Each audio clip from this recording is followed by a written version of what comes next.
Rise and shine, sweet loves, and welcome to Willow's book Apothecary, where we discover the wisdom and wonder between the pages of great books. Today, I'm going to be reading to you a passage from The Power of Now by Eckhart Tolle, and this reflects on fear and ego. Fear seems to have many causes. Fear of loss, fear of failure, fear of being hurt, and so on. But ultimately, all fear is the ego's fear of death, of annihilation.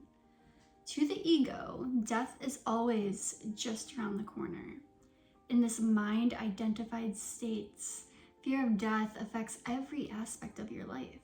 For example, even such as a seemingly trivial and normal thing as the compulsive need to be right in an argument and make the other person wrong. Defending the mental position with which you have identified is due to the fear of death. If you identify with a mental position, then if you are wrong, your mind-based sense of self is seriously threatened with annihilation. So you, as the ego, cannot afford to be wrong. To be wrong is to die. Wars have been fought over this, and countless relationships have broken down.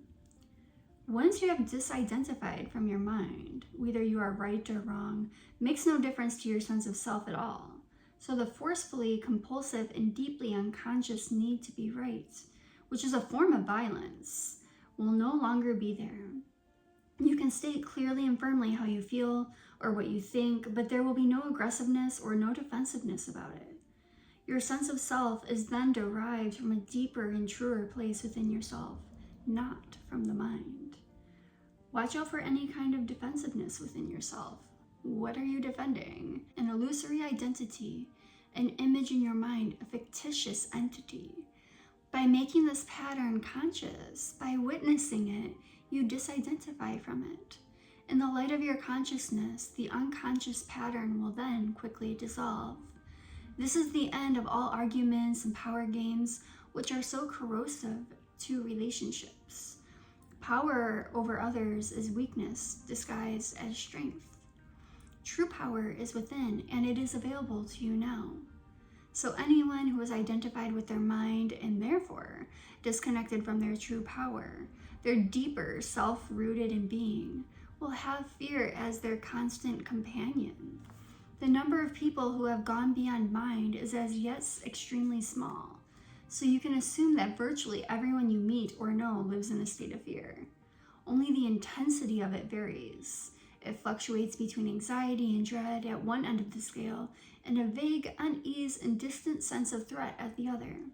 Most people become conscious of it only when it takes on one of its more acute forms.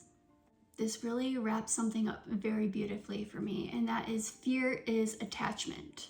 Attachment to outcomes, people, lifestyles, places.